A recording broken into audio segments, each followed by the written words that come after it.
The Reynolds transport theorem, RTT, is not necessarily physics. It tells us how a certain quantity being, the process of adding or subtracting a certain quantity, extensive quantity Q in the system. That's the rate of, kung makita ninyo, this is Cis, okay? So here we are now going to derive Bernoulli's equation. Bernoulli's equation is actually the, kumbaga pa, you have a pipe here of different nozzle sizes. So you have here a fluid entering and exiting in this side right here. Let's take this as side A, side 1 and side 2. Now here the pressure is P1 and here the pressure is P2. Okay? So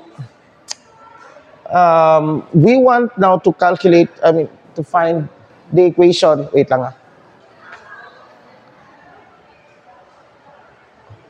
So, balik ta dire. This is the direction of the velocity. This is V1 and this is our V2. Okay. Now, the fluid that enters here, we assume that the fluid, all that enters at port 1 will exit also at port 2. Okay? So, meaning it should follow some continuity. Nothing here that would be spilled over or spilled out. Okay? So, let's take on this part, let's take now a certain volume V entering. So, let's call this V1. Okay? And this same volume will exit here. So, here we have V2. So, by our assumption, that means that V1 must be equal to V2. Or actually, since we are assuming that the density of the fluid is the same all throughout. Okay, no compression somewhere, anywhere here. The fluid is incompressible, so the density is the same all throughout. And that means that this translates to M1 equals M2. The mass that enters here is equal to the mass that exits on the other side. Now, in order to solve this, we use the work energy theorem. Okay, the work energy theorem is that delta KE, or let's use T, delta T, the kinetic energy T, because we're using T as our kinetic energy, is equal to the work done. Okay? Here, how many work done do we have? Okay? Well, on this side right here, when fluid moves from this direction to that, in order to occupy a volume V, at time delta T, okay, we do a, kumbaga pa, we do a work here, also in the same, dire. So there's a work here, and there's a work done by gravity. Okay, so this is now the work done by, let's call that the force due to the pressure, which is P1, plus the work due to pressure 2, plus the work done by the gravitational potential energy. But we know that this is just equal to minus delta V. Okay? Potential, the change in the potential energy. We derived this before. So what's the work done by, okay, what's delta T? Delta T is equal to 1/2 M1 V1 squared. This is 2 minus 1/2 M1 V1 squared. Okay? And the work done by P1, okay, just ato na lang i-equate diretso, no? So this is now 1/2 M2 V2 squared minus 1/2 M1 V1 squared equals, this is just the work done by this is just, what's the work done by pressure? This is the force due to pressure 1. And that would be P times A. What is this A? This is the cross-sectional area of that. Okay? So let's go, this has an area A1 and this is an area A2. That means we must take this volume right here. We can, this distance, we can call this X1, and this distance right here is X2, that one. Okay? So PA, that's the force. F dot dx. Okay, what's our delta x? So we have now, this is just x1. Okay? But, okay, this is the A1, x1 is just actually equal to V1. Now, it is a positive sign because the force is going towards the right, and also the displacement is going towards the right, so it's positive. So this is now P1 V1, and then plus the work done of this, it's the same. That would be P2, and then this is the same argument, so this is V2. But then the force is going on the opposite side. I mean, yeah, the force due to pressure, so this must be negative. Okay, and this is just equal to minus delta B. What's delta B? This is just minus M. This is minus M1, I don't know, M2G Y2. Let's take this to be at height Y2, and this is at height Y1. Okay? So Y2 minus M1G Y1. Now, by conservation of mass, these are all the same. And of course, if we all derive this by V, now you would see that M2 over V, this is just since, okay, sorry. Yeah, because V1 is V2, we can just take this as V.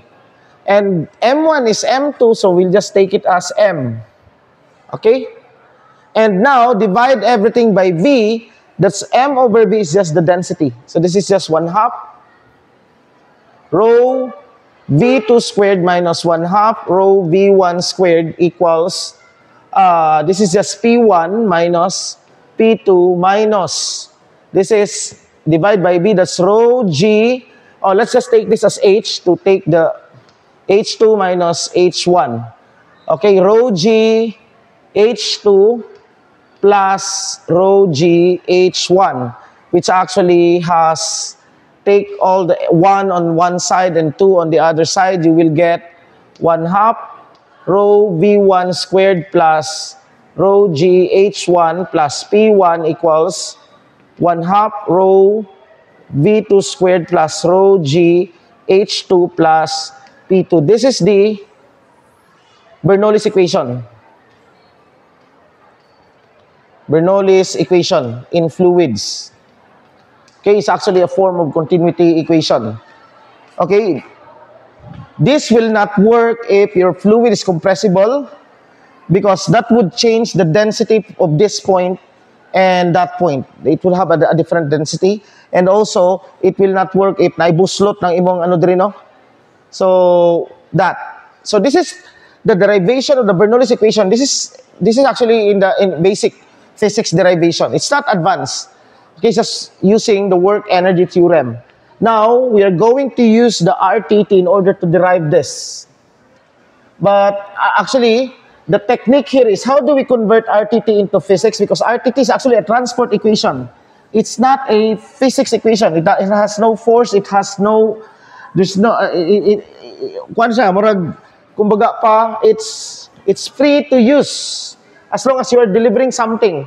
It's a delivery equation. Okay? So, just like when we use the Bernoulli's equation in order, I mean the Reynolds transport theorem, this equation, we use it into when we use it as a kumbaga pa sa second law motion, we had to convert this into force. So, meaning that this must be a force. So, force is actually, how do we look at force as a delivery system? Okay, well, force can be taken as the delivery of some sort of momentum. Okay, because force changes in momentum is due to the changes in force. So, so that's why when we we let Q to be our momentum, and that would give beta to be our velocity. Okay, which is the momentum density per unit. The mass density of momentum. It's quite odd to speak of mass density of momentum. It just means that the unit of that is momentum per kilogram. Okay? Now, if we want to use the Bernoulli, if we want to derive the Bernoulli equation, we must take this as energy. We want our Q to be kinetic energy, or this is our T. That means that this is now some sort of letting energy into the system, or letting out of energy into the system. Okay? So this whole equation, delta Q is just the change in kinetic energy per unit time, which is actually the power. Okay? Remember, delta KE over delta T, or dKE over dt over dt. Okay? Meaning that dt over d small t. This is the system. This is actually the power. So that means, which is equal to this one, partial over partial t. But what would be our beta now? If we want this to be some sort, so meaning partial over partial, meaning that this must be a form of energy. So our beta here, if we let that to be so our beta must be equal to 1/2 velocity squared. Okay? Because when you plug in the ang beta, this becomes the whole a mass, right? So 1/2 mv squared is kinetic energy. That's why our beta is 1/2 mv squared. So this means 1/2 v squared. So this is now the integral of 1/2 rho v squared dv. Okay? Plus this one is okay. By the way, there's a beta rho really. Okay? Yeah, beta, there's a beta here. So this is now 1/2 rho v squared, and then v dot n hat dA. And we know that this must be equal to what? We use the work energy theorem. That means that delta T is equal to the work done by the non-conservative and the work done by the conservative force. Okay? And we will okay. What's the non-conservative force here? That's actually the work done due to the traction. So the pressures dito sa pagsulod. Okay? The work done by those pressures. So that means that this is equal to what is the work done? What's the work done? This must be power, right? So since we are dividing by delta T, that means that we have now the power of the system, the total power of the system, the rate of delivering is equal to the power due to the katong sa boundary, delivering or nag-exit nga in the boundary. Oh, by the way, atong i-drawing siguro, no? This one, that one. Okay? Due to what? The tractions or the pressure. Let's put nga P plus the power due to gravity. Okay? But power, what is power? That's just P is just equal to F of T times V of T. So let's form this equation in terms of that. So meaning, what's the power delivered by the possible sa boundary? There is sa boundary. Okay? That would be F dot V. What's F? That's just P. Okay? The pressure, let's use this as the pressure. This let's put pressure P, and then dot PDA, right?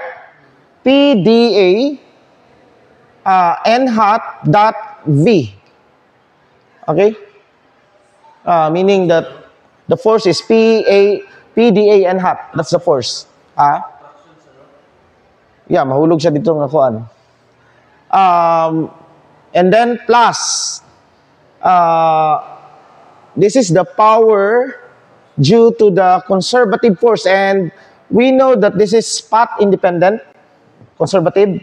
So, pwede na natin i-ano na siya. So, this is just what's the power now? That's the force of gravity. That is mg. Now, let's take x, y, and z. Wait. X, y, this is the xy plane, and the z axis dire. Now, let's take this as the z axis. Okay? So, this is now mg k hat, and negative, so this is minus, right? Dot v. What is that dot v? For example, in this case, if the nozzle is going there, our v is going there, that's v2, and our z is there, that's our k hat. Kana there. Okay? So, now, assume, we assume a steady flow. A steady flow means pareho ganiha sa same ano nato. What enters is also going out. Okay? So meaning that there is no change in the total kinetic energy. Okay? So this means that this one right here, wait. Yeah, ma-zero ni siya. This one becomes, wait, no. Ma-zero. Yeah, this one will be 0, steady state. Okay? This is due to the steady flow condition. Okay? The change in the kinetic energy, this is not in the controlled volume nato. So in this controlled volume, the change in kinetic energy per unit time is the same. The same amount of, because what gets inside will also take one direct outside. Okay? That's our assumption. And this one is just equal to, well, this just becomes, okay, this is a closed surface. What is our closed surface? There, we have three parts actually. A1, dire, this is A1, this is A2. And this whole thing kane, like that cylinder, is A3. So this means this will divide into 1, 2, and 3. That closed integral right there. Okay? But we would, in order for no spillage or nothing can come out, that means on this part in A3, velocity is always tangent to dire.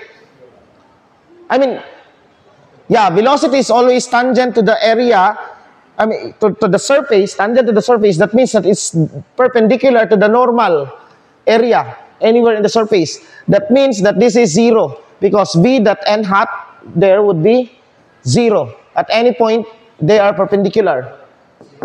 0. No. Only this. Dili. Okay? Okay? Dili diha. Okay? So, let's calculate the first integral. The first integral is, well, this is just dA. Let's just take this as 1/2 rho, and this is v1 squared. v1 dA, so this is just v1 cubed. A1. Okay? And this is negative, right? Because our n hat is going there, and v is getting inside. On the other hand, this is just plus sa second integral. That would be 1/2 rho v2 cube, because you have now a cube, because this is v2. Okay, v2 cube. And then a2. Okay, so, and the third one is 0. So this is equal to this one. Okay. P dot dA dV. Tanaw natin ni siya. N hat dV.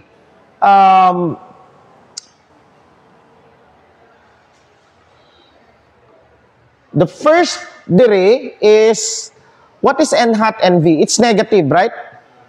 So that would be, no. Wait. There's a negative here. Okay, there's a negative dira because ang atong ano diri isang we take the positive as something that's going out. So katong sa transport equation, there's a negative right here.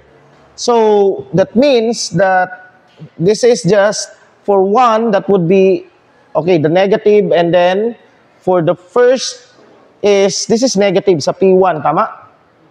P1, and then you have A1, and then B1, tama? P1, A1, B1. And then for the 2, it becomes negative. No, it's positive. Okay? P2, A2, V2. Minus, now this is some sort of money. Actually, this is quite difficult. Not difficult, but actually, it's quite tricky to evaluate that one. Let's take the second nozzle, kaning dire. This is K dot V. By the way, this is D, dV. Okay? dV. So, this is in the controlled, dire lang sa tanga volume, no? Here, V is going that way. This is V. And we know that this is K hat is right here. That is K hat. So, let's take this as, tanaw nato siya ang kuana, because dV right here, we take dV as ADS. ADS, that's the cross-sectional area times DS. This is DS. Okay? Same ganiha. Times the cross-sectional area. So, what happens now is,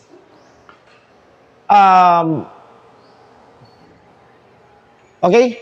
ADS. Now, there's a right triangle right here. So, tanaw na to na siya, no, ana. Let's take this our theta. This means that this is our DS and this is our DZ.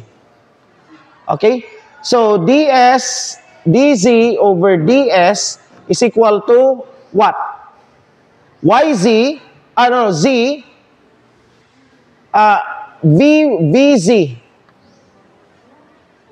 VZ. Okay?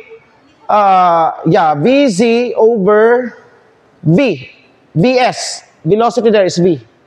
Okay? That means that DS now, okay, that means that, I'll erase this one. This integral of MI, because there are two, you have to evaluate this all throughout there, no? MG minus MG K hat dot V ADS equals minus MG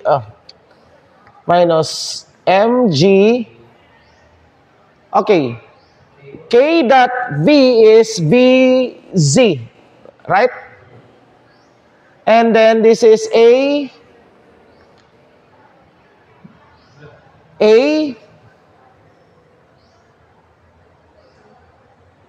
V over VZ DZ. I like that again. This is equal to minus MG VZ times A times V over VZ DZ. Okay. That's it. And this cancels out. And you have now, when you integrate this is minus MG AV. Wait. Ganun na yung M diri. Sorry. Not M, that's rho actually. Because rho dV. Sorry, okay. Saan, galupad man yung utok, eh. This is rho. Okay, that's rho. Okay. Nagalupad ang utok.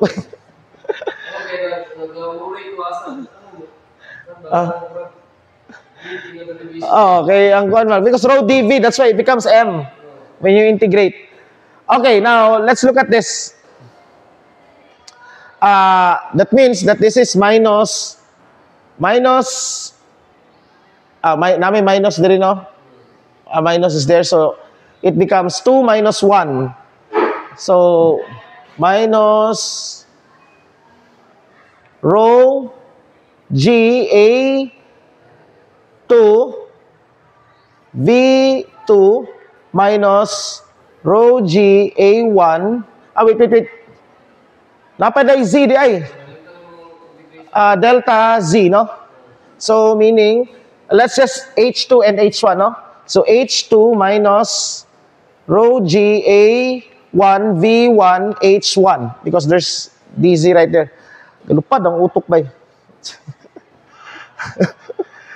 All right. And here, I think, yeah, it's done. We take rho VA as M dot. We know that. That's M dot. dm over dt. Okay? Because, tanawa, this is kilogram per cubic meter times meter per second. Tanawa, kilogram per cubic meter times meter per second times meter squared. What you get is kilogram per second. Okay, that's the rate at which mass is being transferred. So that's dm over dt. So meaning, this one is 1/2 m1 dot v1 squared, right? Okay? Plus 1/2, minus, na minus din, no? 1/2 m2 dot v2 squared equals, okay, this is minus, may mo lang plus, P1 times A1, B1, so this is now M dot over rho, tama? Times M dot, M1 dot over rho. Again, we assume the same ang incompressible, the fluid is incompressible. Okay? Minus P2 M2 dot over rho. Minus, okay, this one is kanisha. So, you have minus M2 dot, tama? GH2 plus M1 dot GH1. Okay, since because of continuity, M1 dot must be equal to M2 dot. We have this. So meaning, all the M's will cancel out. M1s, M dots, diay. This is kani,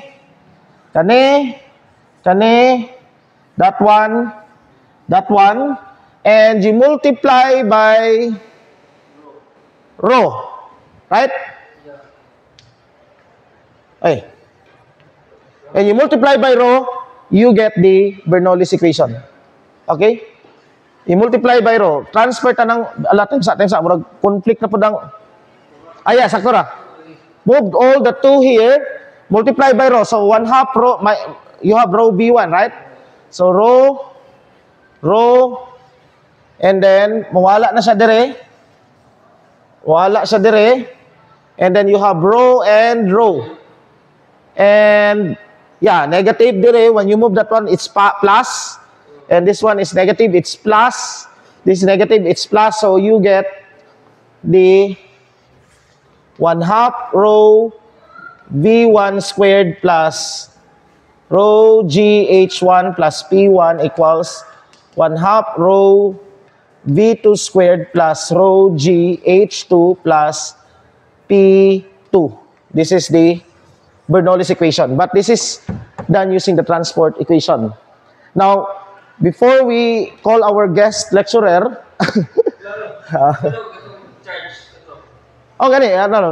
before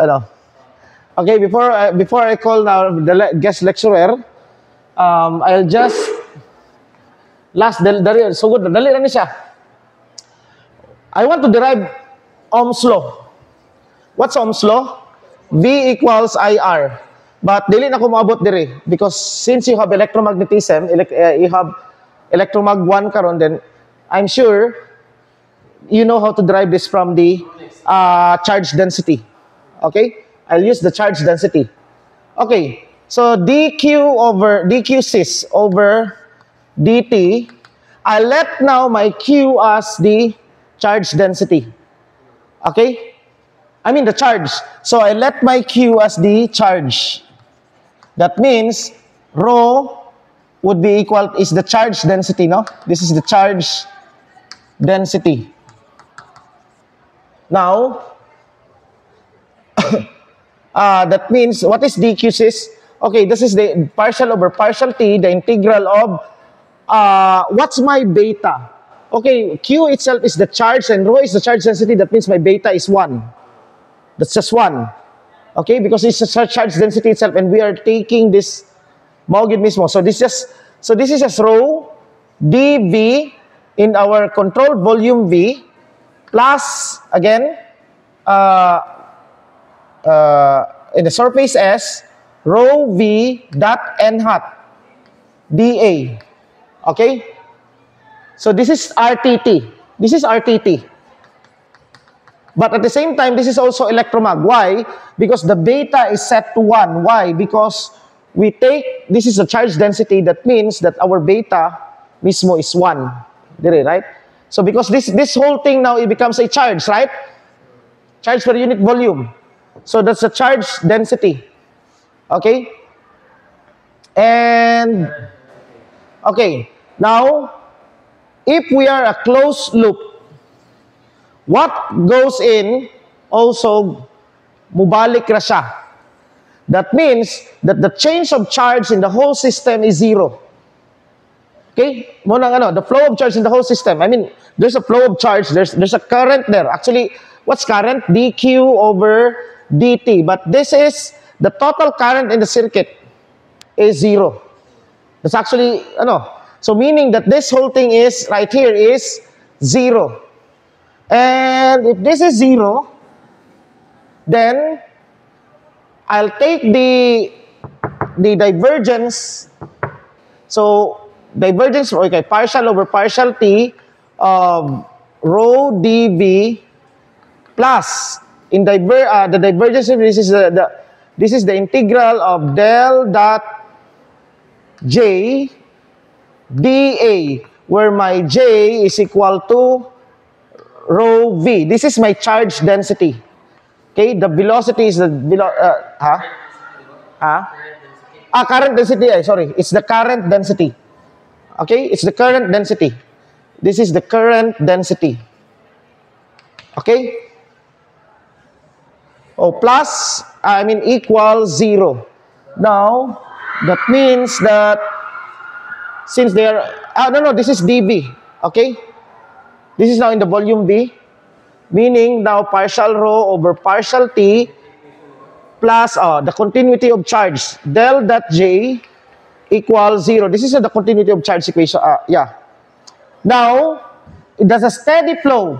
Nakay part sa wire.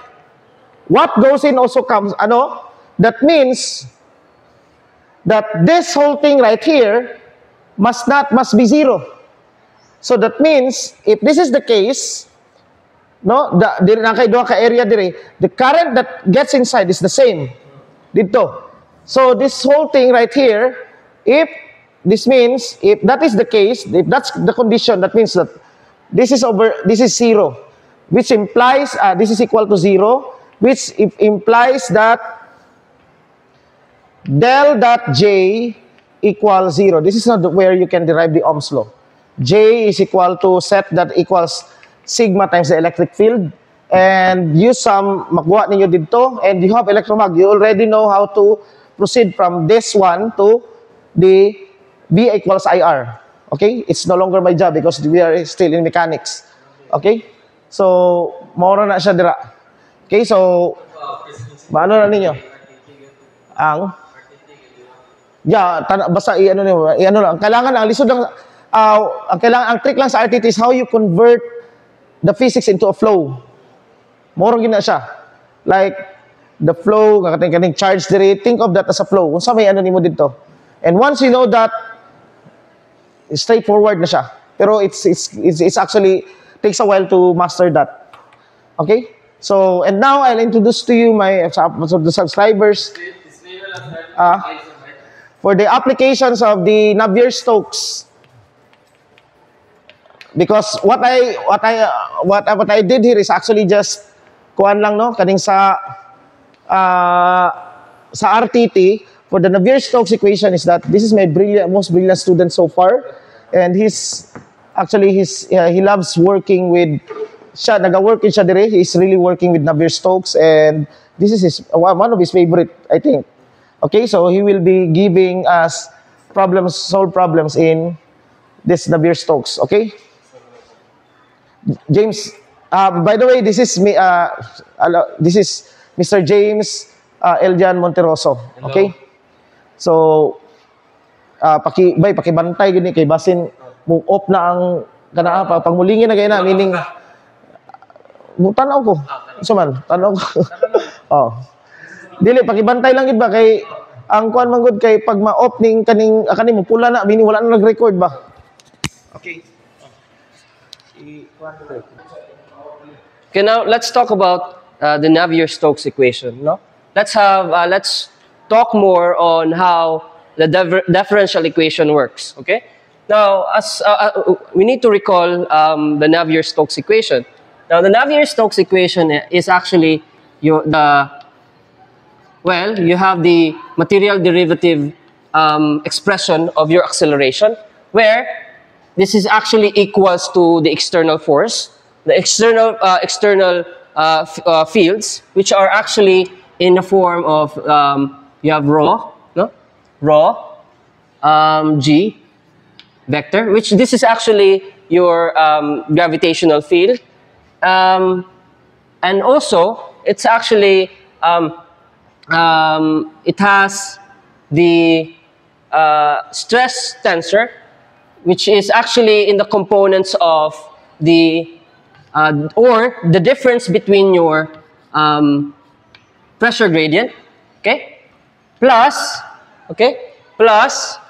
the divergence of your viscosity tensor. Now, I want to emphasize that as you can see, here there are double arrows. Double arrows represent a second rank tensor.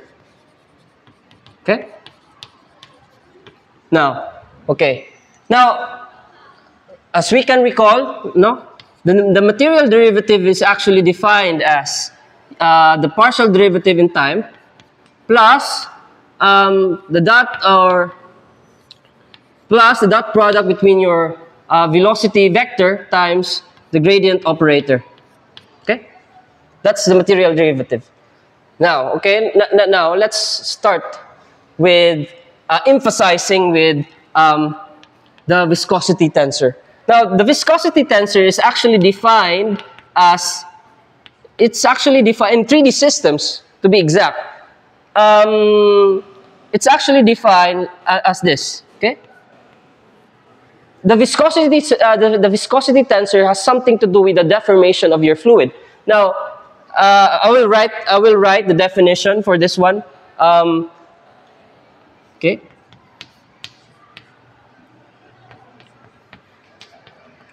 Okay.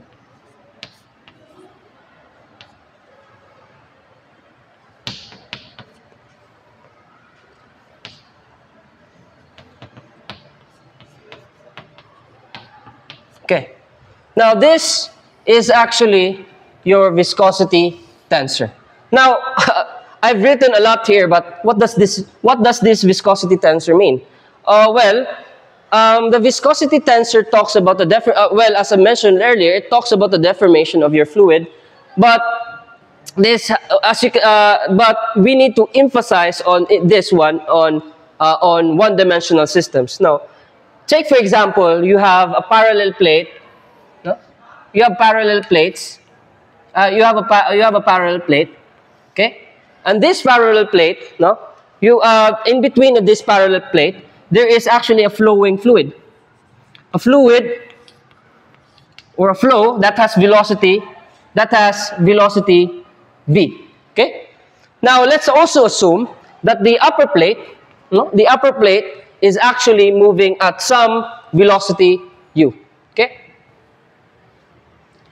Now, what happens then? Now, I want to also recognize that the lower plate is also is stationary. Okay, this plate is, let's call this one plate 2. The lower plate, let's call it plate 1. Okay, the lower plate is actually, it has some velocity. It's actually stationary. Okay, stationary. Now, let's also assume that the distance between these plates is actually some h. Okay. Now, as you can see now, what happens there is actually, no, what happens to the flow or the velocity or just the distribution of velocities between your plates. Now, what happens because the upper plate is actually moving? What happens here? This happens. Okay. There are actually differences. There are actually differences of velocities from at different heights. This causes actually somewhat called a viscosity shear.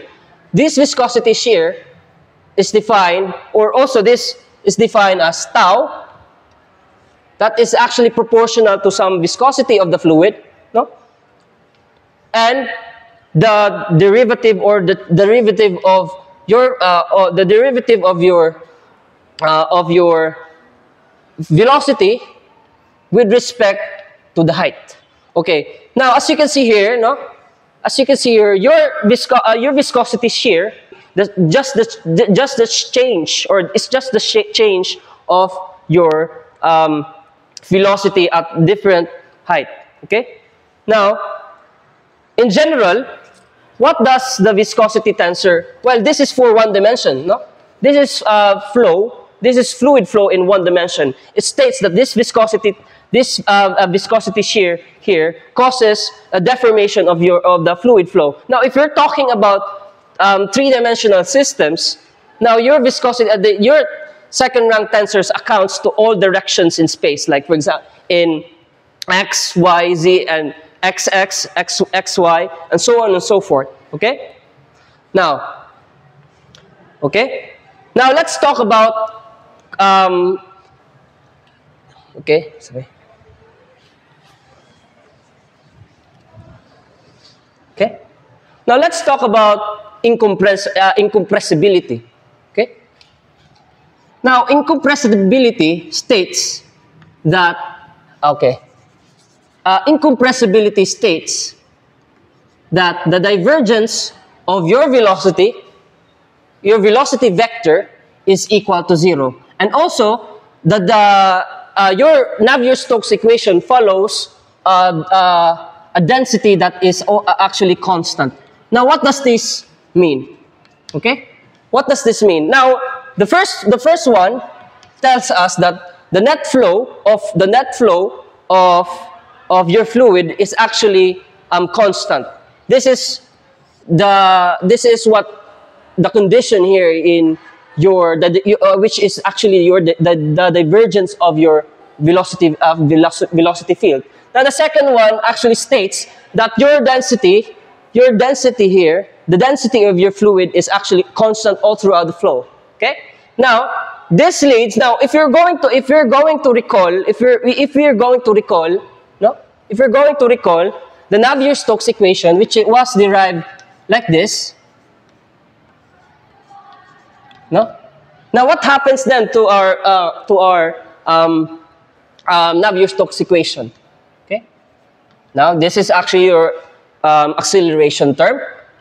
This actually equals to your rho g vector, which is the field, minus the gradient, the pressure gradient, plus the divergence of this is how we define our second rank viscosity tensor, or rather your viscosity tensor, which is this one. No.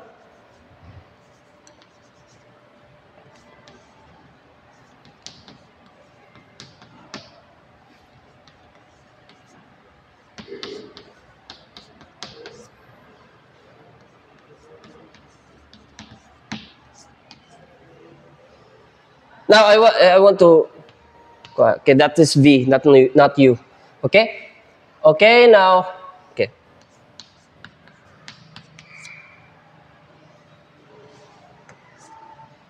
Okay.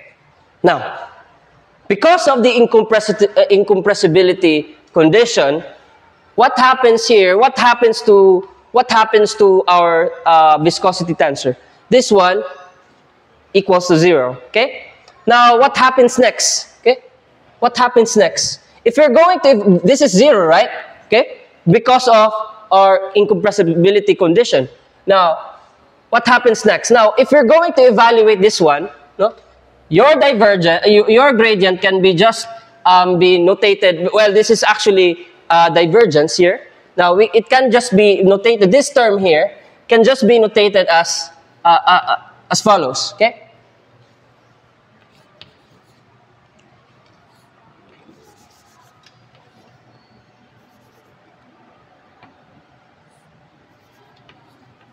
Okay. This is just, okay, plus,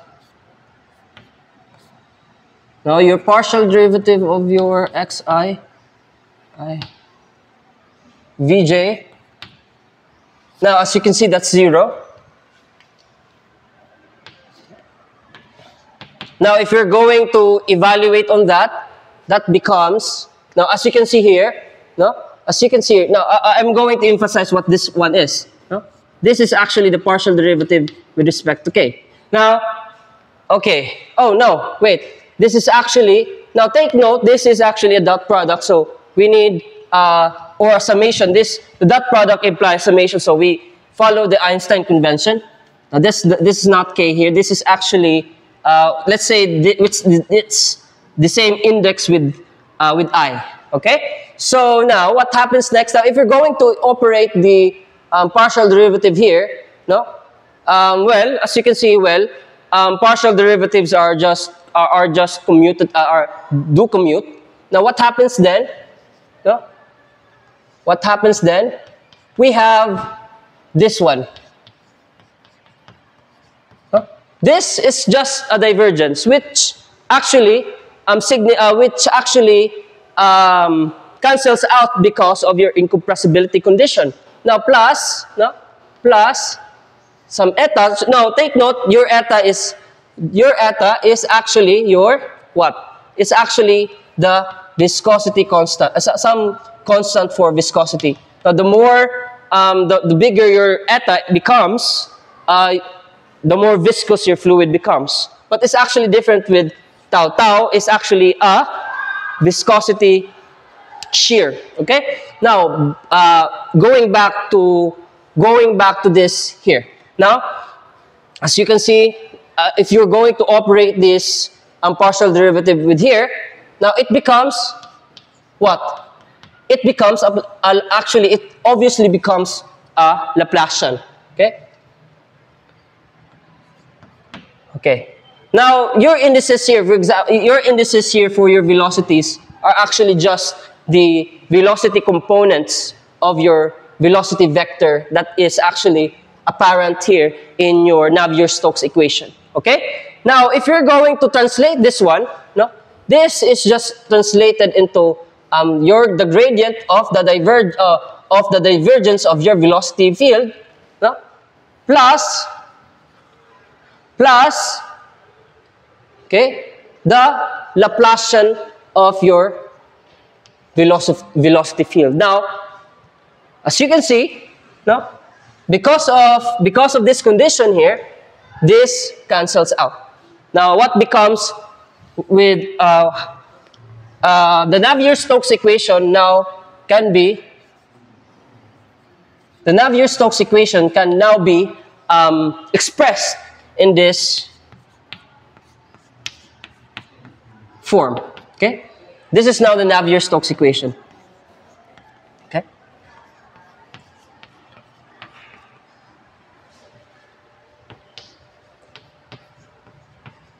This form of the Navier-Stokes equation is, this is the Navier-Stokes incompressible Navier-Stokes equation.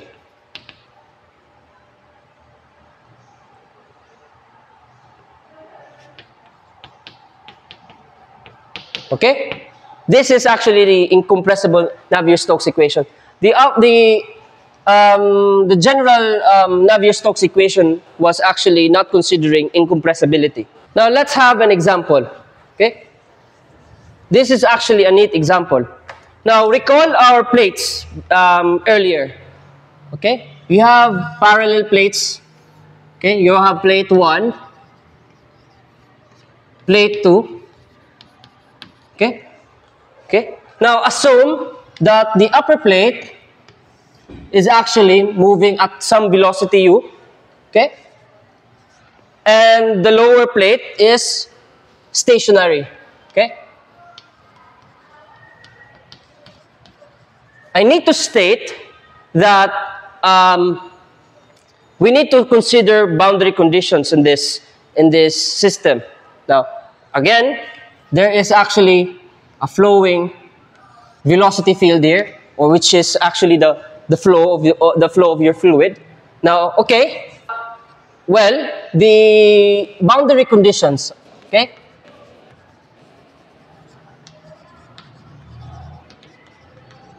Now, the boundary conditions for this one is called the no slipping condition. Slipping. It states again the height or the distance between the two plates is some h. Okay. Now, the no slipping condition states that the velocity of the fluid exactly at the upper plate, h, okay, is actually equal to the velocity of the plate itself, which is some u. Okay. Now, the velocity of the fluid at exactly in the lower plate is actually equals to the stationary state of the lower plate, which is 0. That's actually the no slipping condition. Okay. Now let's build the Navier-Stokes equation here. Which terms of the Navier-Stokes equation cancels out? Okay. Now let's recall the Navier-Stokes equation.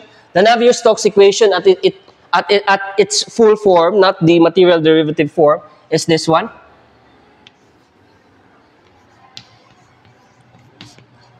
Plus, okay, what? Plus V, okay,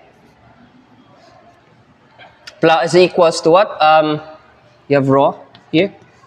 Plus is equals to rho GH, okay. Rho G vector minus the pressure gradient, okay, plus what? Okay, plus the viscosity term. Okay. Now again, this is this follows the incompressibility condition. This is actually obviously the incompressible Navier-Stokes equation. Now I want to insist that our velocity. Now, as you can see, as I mentioned earlier, now your velocity is actually dependent on the height. It's because your velocity field, your plate is actually moving in your upper plate is actually moving. Thereby, your velocity field here is affected by height. Okay. Now, as I want to insist that your velocity vector here is uy, no, vy, no, vy, vx, vy. Your x component term, again, the axis for this one is we have y. This here is in x. Okay. Now, okay. Now the components of your velocity vector are actually ux, y. Now the flow of the velocity vector, the velocity field is actually, even though it is flowing in this direction here, in x-axis, it's actually also affected, its magnitude is actually affected by the changing height, or the height, or the, or between the two plates, okay? Now, your x component is, well, that's your x component. Your y component is 0 because there's no flowing fluid in the x-axis, in the y-axis rather, and there's also no flowing fluid. There's no fluid. There's no flow in the z-axis. Okay, this is your velocity field. This is actually your velocity field. This is also the, if you're talking about the boundary conditions here. Now this is the first boundary condition. This is another condition. Another boundary. This is initial. This one is initial condition, and these are not initial conditions. But this is just an assumption, assuming that we're actually following our system here. Okay, then the third term is actually has something to do with pressure, your pressure gradient. Now, your pressure gradient is, well, as you can see here, no, is actually only dependent on x. Okay. Now, this is your pressure is actually dependent on which direction, in which the flow is, in which direction the flow is. Okay. Now, as you can see, the flow is in the x direction. No, the flow is in the x direction. Okay. Now, this is not 0. The other terms, the other pressure gradients, for instance, your in y, in z, they're all 0. Okay. Now, number 4, there is no gravity, no external forces involved yet. There is no external field involved yet. No, specifically the gravitational field. Okay. So thereby, this term here is actually 0. Okay. Now another thing that is, this is actually in the steady state.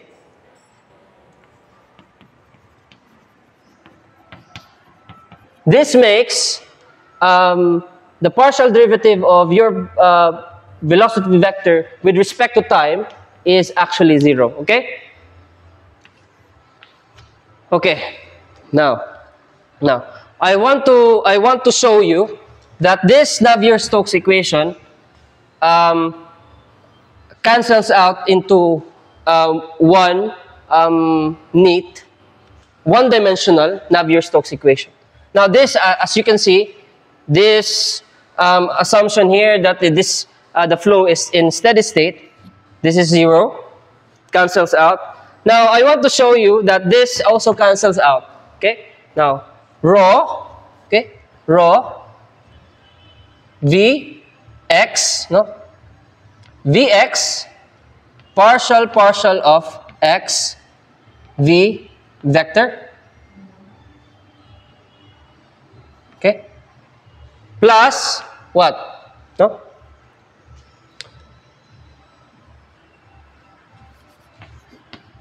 plus Vy partial of y v vector, plus Vz partial of z v vector, okay,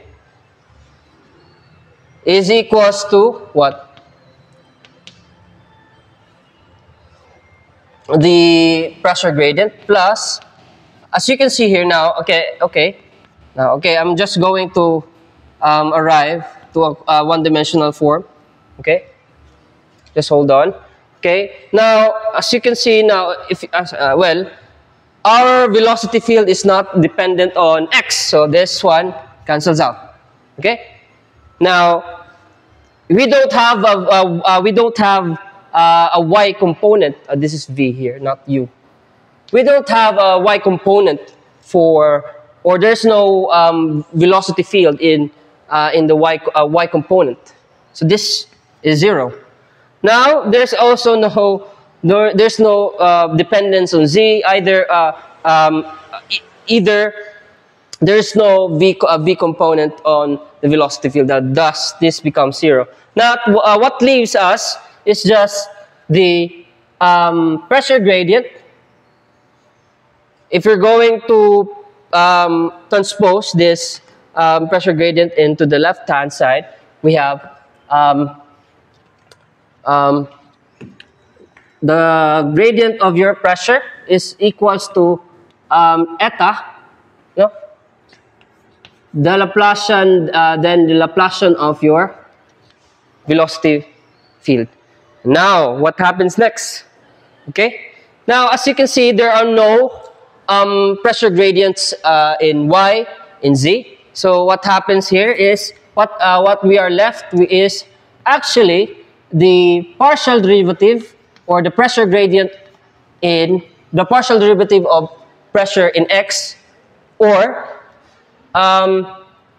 your pressure gradient in x equal to eta. Now, since it's since there's only dependence on y, this becomes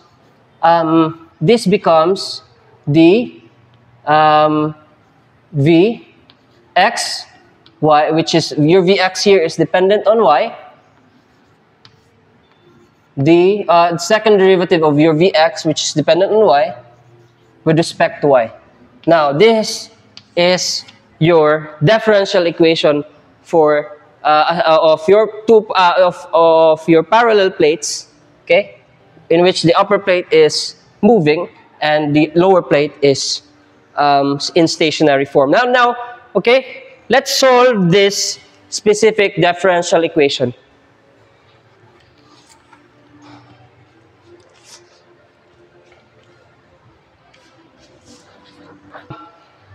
Now, let's solve that differential equation. Okay, it's just simple. Partial of x of p equals to, well, simply, we can just integrate both sides, no?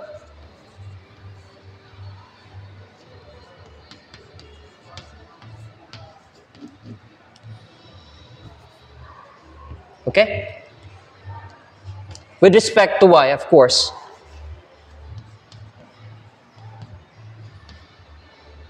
Okay?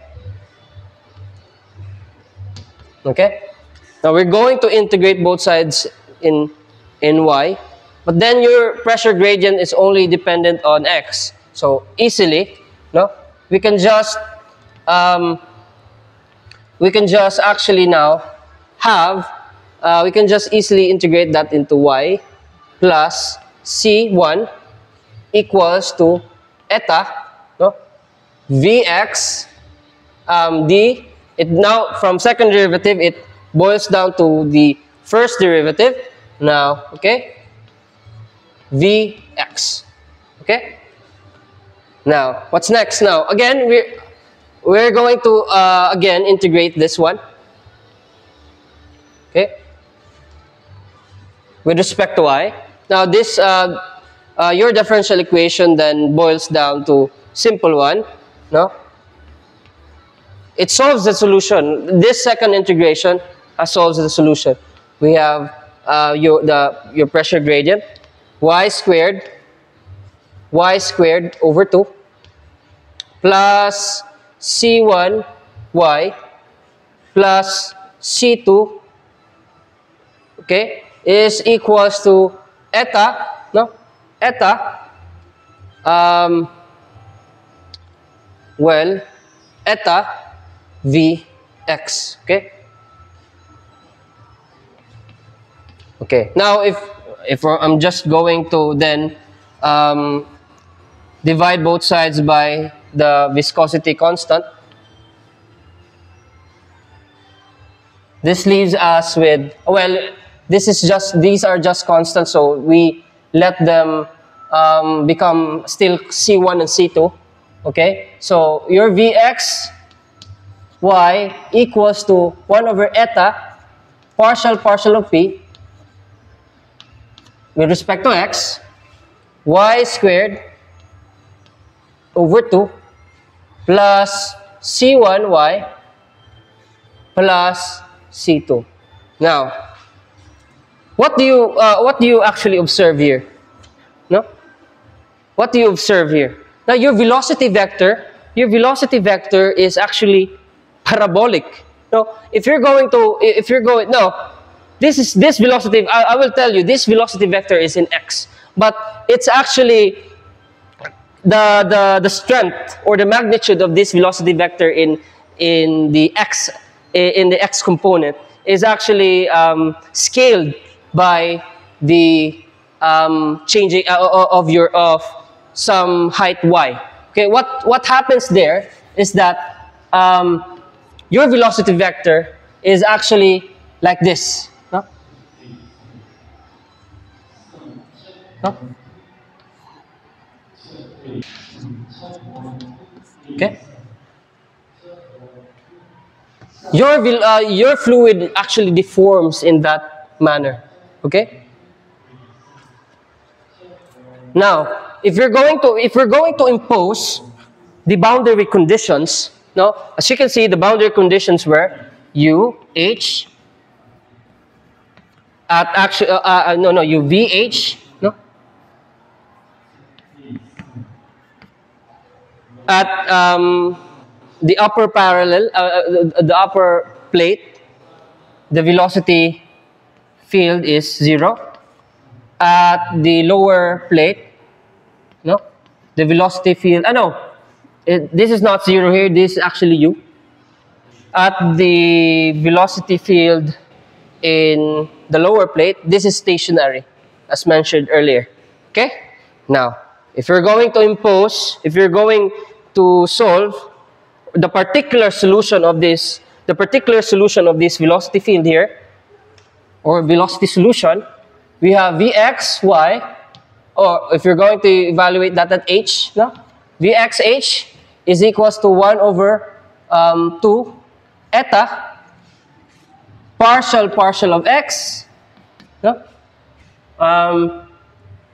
H squared over 2 plus C1h plus C2. Now, actually, your C2 is just 0. Why? No, I want to show you that your C2 is just y, as C2 is just 0.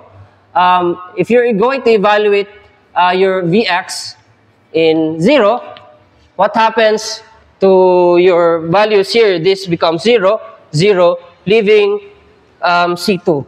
Well, again, your velocity field in the lower plate is 0. Okay? Now, your C2 is 0. Now, it becomes like this. Okay? Now, again, your velocity field in the upper plate is equals to some velocity u, which is actually the velocity of your upper plate. Okay? Now, if we are going to solve C1, no? C1 is just now equal to the negative of 1 over 2 rho partial of x p here h. And this is now there's no 2 here. I'm sorry, there's no 2 here. Okay, h plus C1. No. Okay, that's it. Plus u over, as you can see here, if you're going to evaluate this one, if you're going to solve for C1, you have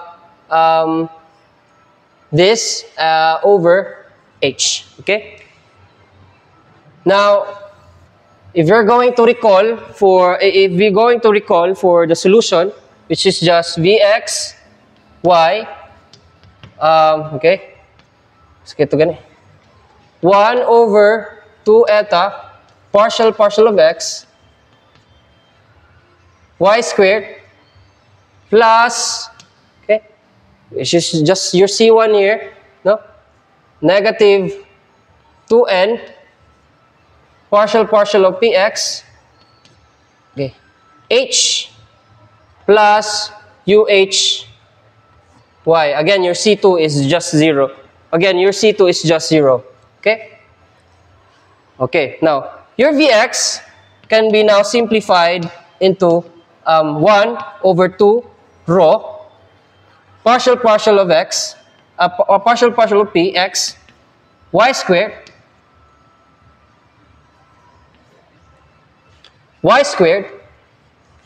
minus h y plus u over h y. Now this is the velocity field of, now this is your velocity field, or the particular solution of your velocity field in between your parallel plates here. Okay? Now, what else do we, what can we calculate from this example? No? Now, I want to know the volume, the amount of, not volume, okay, but the amount of fluid that passes through in any parts of this plate. No, I want to know how much say water enters this specific region. Okay, I want to know that one. Now I'm going to introduce you to a quantity called flow rate. Okay, what is a volumetric? Your volumetric flow rate is just Q. Oh, your volumetric flow rate is just your Q.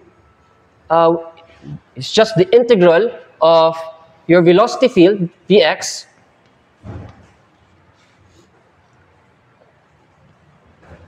with respect to dy. Okay?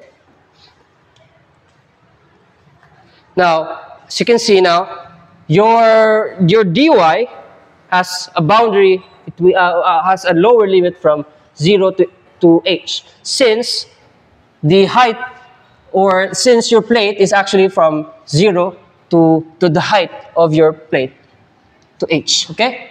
Now, if you're going to evaluate that, if you're going to evaluate that one, your Q is just 1 over 2 rho partial of P x y squared minus hy plus u over h y dy. Okay? This one. Okay? Now,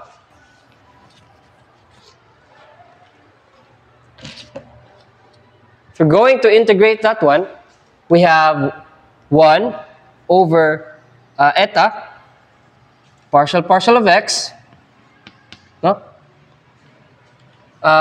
Y cubed over 3, okay, minus h y squared over 2 plus u over h y squared over 2. Now evaluated from 0 to h. Okay? Now if you're going to evaluate that from 0 to h, it's just very simple. 1 over 2 eta partial of x in p, h cubed over 3 minus h cubed over 2 plus u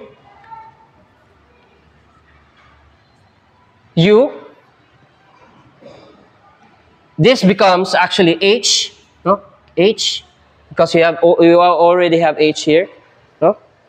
H over 2.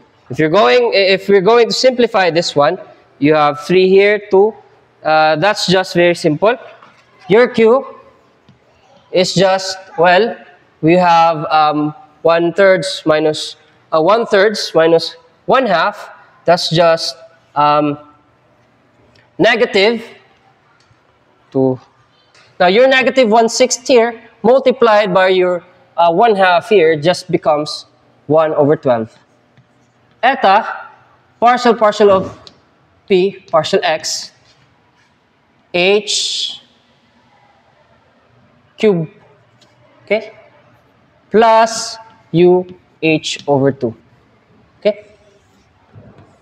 What we observe here is that the amount of flow, no, the amount of flow is actually very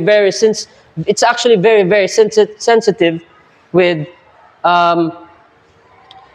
the height h, no, because it's actually dependent on the value of h cubed, no. For example, if we're going to heighten, if we're going to increase the height of the plate by somewhat, by say for instance some twice, if you're going to increase the distance between your plate by 2 or twice, okay, it just becomes 2 h cubed, which now becomes 8h cubed. It's very sensitive. Your volumetric flow rate becomes very big. If you're going to calculate for the viscosity tensor, if you're going to calculate the viscosity shear, which again is your viscosity shear is just in one dimensions, it's eta dvx dy. Okay. Now, if you're going to recall for your Vx, no, that is just 1 over 2 eta, no, partial of x, y squared, no, minus hy, okay, plus what? Plus u over h y. Okay.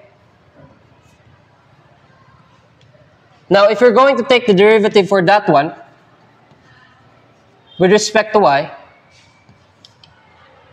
now your viscosity shear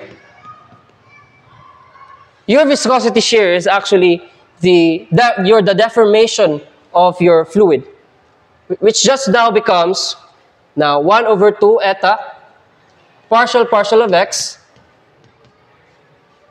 the derivative of your y squared minus hy plus the derivative of your u over h y. Simply that becomes eta. Your eta cancels out. Now your viscosity shear becomes 1/2 partial of x 2 y minus h plus u over h. Okay. Now for your problem set, you considered your parallel plates to have velocity in the upper plate. Now, for your problem set now, okay, consider your parallel plate has a stationary velocity in your upper plate, okay, and the lower plate